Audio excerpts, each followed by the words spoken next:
মসজিদের পক্ষেই কথা বলবো। আমরা যদি হিন্দু হয়ে মন্দির তৈরি করতে পারি, মুসলিমদেরও মানে মসজিদ তৈরি করার অধিকার তাদেরও আছে। মন্দিরে যদি যেতে পারি, মসজিদেও আসতে পারি, কোনো সরকার বা কোনো গণতান্ত্রিক মানুষ তো বাধা দিতে পারে না, তাই আমি এসেছি।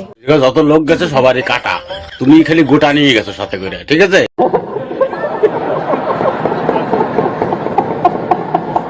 আরব দেশ থেকে বাবর লুটেরা আমাদের ভারতে এসে কত জায়গায় যে শুয়েছিল তার নমুনাগুলো আজকে এক এক করে দেখতে পাওয়া যাচ্ছে। মন্দিরে যদি যেতে পারি, মসজিদেও আসতে পারি, কোনো সরকার বা কোনো গণতান্ত্রিক মানুষ তো বাধা দিতে পারে না, তাই আমি এসেছি। ভাই একটা কমেন্ট দেখুন, খোসা ছাড়া কোলা স্বাদ নিতে গেছে।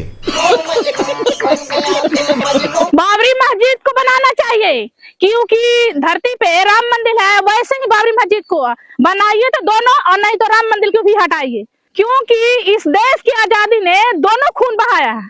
इसीलिए बोल रहे हैं कि बाबरी मस्जिद बनना चाहिए तो बनना चाहिए। রাম মন্দির বাবরি মসজিদ না হয় পরে করবি, আগে ওই মাথা লাল সিঁদুরটা মুছে একটা কালো তিরপল পরে নাও। बाबरी मस्जिद को बनाना चाहिए।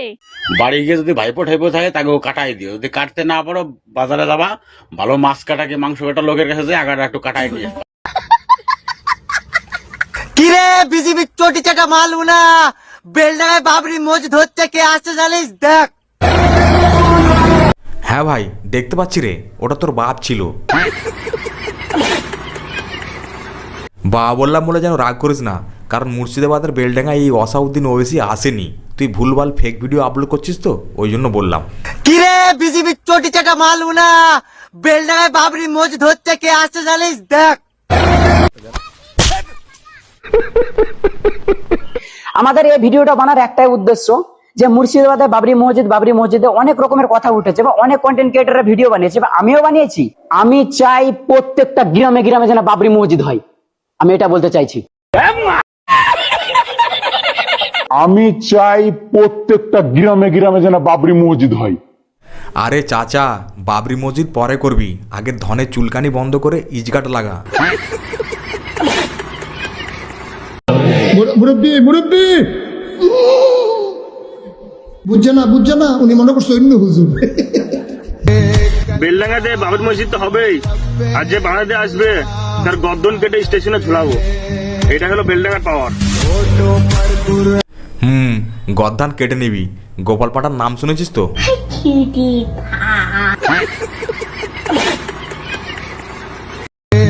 বেলডাঙ্গাতে বাবরি মসজিদ তো হবেই, আর যে বাংলাদেশে আসবে তার গর্দন কেটে স্টেশনে ঝুলাবো। ভাই শান্তির ছেলেদের মুখে অশান্তির কথা, তোরা এর থেকে আর বেশি বা কি পারবি? লেখাপড়া শিখছিস তো কাফেরদের মুন্ডু কাটার জন্য, আর ডাক্তার ইঞ্জিনিয়ার হচ্ছিস ভাই আতঙ্কবাদীদের জন্য। মুসলমান মানে তো খেপাচুদা, আর এই দুনিয়াতে কেউ নাই। আমরা মুর্শিদাবাদের ছেলে, আজকে আমরা যাচ্ছি বেলডাঙ্গা।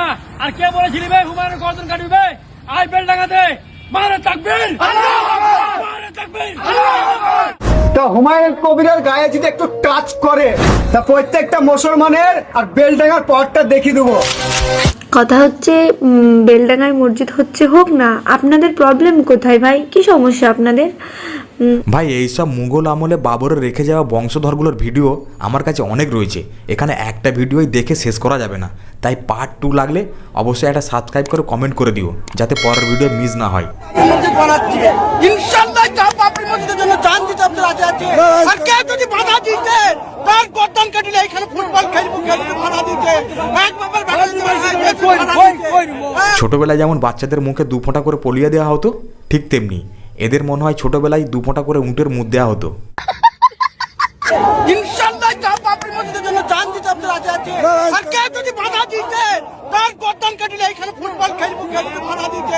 মসজিদ বানা, কোনো অসুবিধা নেই ভাই, কিন্তু মুখের ভাষা তো একটু সংযোগ তো। আর তোরা না শান্তির ধর্ম, তাহলে তোদের মুখের এরকম ভাষা কেন? এক বাবার বাধা দিতে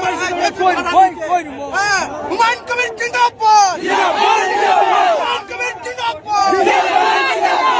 এদের জন্য কোনো কার্বলিক অ্যাসিড লাগবে না, এদের জন্য একটাই ওষুধ, সেটা হচ্ছে যোগী বাবা। উল্টা লটকা দিয়া যাতা উনকো। আজ থেকে বাবরি মসজিদের চাঁদা তোলা হচ্ছে, আমি 50,000 টাকা দিব। যদি এই ভিডিওতে 20 থেকে 30 মিলিয়ন ভিউজ হয়, তাহলে এই ভিডিও থেকে 30 থেকে 40,000 টাকা আসবে। কি মুসলমান ভাইরা এবং প্রবাসী ভাইরা মানবিক কাজের পাশে থাকতে পারবে না? থাকলে লাগাও ভিডিওটা উড়াধুরা শেয়ার স্টোরি। ফেসবুকেতে যেই ভিউজটা আসবে সেই ভিউজে 40-50 হাজার টাকা ইনকাম হবে, আর সেই টাকা বাবরি মসজিদের দান করবে, তাই ভিডিওটা শেয়ার করে দাও। আজ থেকে বাবরি মসজিদের চাঁদা তোলা হচ্ছে, আমি 50,000 টাকা দিব যদি এই ভিডিওতে 20 থেকে 30 মিলিয়ন ভিউজ হয়। এমনিতেই ফেসবুকে শর্ট ভিডিওতে 20-30 মিলিয়ন ভিউজে 40-50 হাজার টাকা কোনোদিন দেয় না ফেসবুক।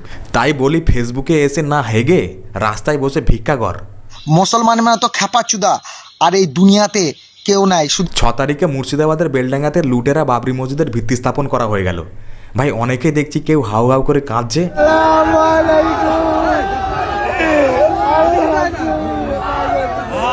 আবার অনেকে দেখছি মাথা ইঁট নিয়ে আসছে ওই বেলডাঙ্গাতে।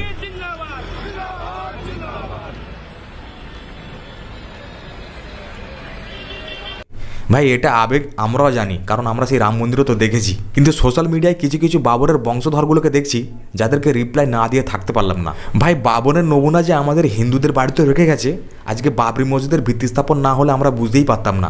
মন্দিরে যদি যেতে পারি, মসজিদেও আসতে পারি, কোনো সরকার বা কোনো গণতান্ত্রিক মানুষ তো বাধা দিতে পারে না, তাই আমি এসেছি। এই মহিলাকে আমি কিছু বলবো না, একে পাবলিক কি বলছে এর কমেন্ট বক্সে গিয়ে দেখব। কাস্টমার ধরতে গেছে, ভালো পিঠে বানাতে পারে তো, খোসা ছাড়া কলা স্বাদ নিতে গেছে, 12 ভাতারি তাই বাবরি পছন্দ, বাবরের কন্যা। যত লোক গেছে সবারই কাটা, তুমি খালি গোটা নিয়ে গেছো। শুধু তাই নয়, আর একজনকে দেখো, পল্লবী মণ্ডল নামে একজন হিন্দু মহিলা কি বলছে বাবরি মসজিদ নিয়ে। বাবরি মসজিদ নিয়ে দেখছি অনেকের অনেক রকম প্রবলেম, বিশেষ করে অনেক হিন্দু ভাই বোনেদের। তো আমি একটা কথাই বলবো, আমি কোনো ধর্মকে ছোট করব না, সব ধর্মই সমান, যার যার ধর্ম তার কাছে সেরা। তো কথা হচ্ছে বেলডাঙ্গায় মসজিদ হচ্ছে, হোক না, আপনাদের প্রবলেম কোথায় ভাই? কি সমস্যা আপনাদের? মসজিদ হচ্ছে আমাদেরও কোনো সমস্যা নেই, সমস্যা হচ্ছে তোমাদের মতো হিন্দু মেয়েদের নিয়ে, যাদের বাড়িতে রাতের বেলা আব্দুল চাচা যে যাতায়াত ছিল। একটা যখন পুরীতে মন্দির তৈরি করা হলো, তখন কি আপনাদের মানে কোনো মুসলিম ধর্মের ভাই বোনেরা গিয়ে আপনাদের ডিস্টার্ব করেছিল? তারপরে যখন রাম মন্দির, বাবরি মসজিদ ভেঙে রাম মন্দির তৈরি করা হলো, তখন কি কোনো মুসলিম ভাই বোনেরা গিয়ে আপনাদের বিরক্ত করেছিল? তাহলে আপনারা কেন তো ডিস্টার্ব করছেন ভাই? না, ডিস্টার্ব করিনি, কিন্তু বোন তুমি এই ভিডিওর মাধ্যমে এসে জ্ঞান দিচ্ছ যে সব ধর্মই সমান, তাহলে মুর্শিদাবাদের ধুলিয়ানায় যে হিন্দুরা ঘর ছাড়া হয়েছিল তার বিরুদ্ধে তুমি মুখ খুলেছিলে? একটা মানে আমি যেমন যতটা একটা হিন্দু সমাজকে শ্রদ্ধা করি, তেমন মুসলিম সমাজকে আমি ততটাই শ্রদ্ধা করি। এই মেয়েটার নাম হচ্ছে পল্লবী মণ্ডল, এর ফেসবুক লিঙ্ক আমার ডেসক্রিপশনে দিয়ে দেবো, ওখানে গিয়ে জাস্ট ওর ভিডিওগুলো দেখে আসবে, পুরো আব্দুল চাচি হয়ে গেছে। এখন হুমায়ুন কবিরকে যখন এই টিএমসি থেকে বরখাস্ত করে দিলে, তখন কিছু কিছু হিন্দু ভাইগুলো এমন মজা নিয়েছিল বলার বাইরে, ভাবছিল যে টিএমসি থেকে ওকে বাদ করে দিলে তো মানে বাবরি মসজিদ করতে পারবে না। তো কলকাতা হাইকোর্ট অলরেডি মানে দিয়ে দিয়েছে, মানে রায় দিয়ে দিয়েছে যে বাবরি মসজিদ করতে পারবে, বাবরি মসজিদ হবে।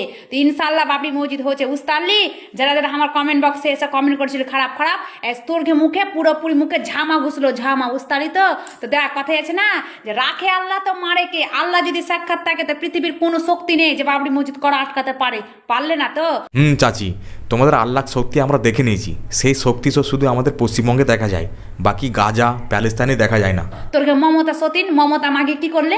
ওকে টিএমসি থেকে বরখাস্ত করে দিলে, ভাবছে মসজিদ করতে পারবে না। দেখলি রাজ্যের মুখ্যমন্ত্রী মমতা ব্যানার্জিকে গাল দিচ্ছে, একজন মহিলা হয়ে আর একজন মহিলাকে গাল দিচ্ছেন, এটা কি তোমাদের শান্তির ধর্ম? রাজনৈতিক দিক থেকে মত পার্থক্য হতে নাও পারে, উনি আমাদের পছন্দ নাও হতে পারে, কিন্তু উনি একজন রাজ্যের মুখ্যমন্ত্রী, একজন মহিলা, ওনাকে সম্মানটুকু তো দাও, তোমারও বাড়িতে মা রয়েছে। ভাই আজকের ভিডিওটা এই পর্যন্ত, আর হ্যাঁ পার্ট 2 লাগলে অবশ্যই কমেন্ট করো, একটা শেয়ার করো, একটা লাইক করো। দেখা হয় পরের ভিডিওয়, ভালো থাকবেন।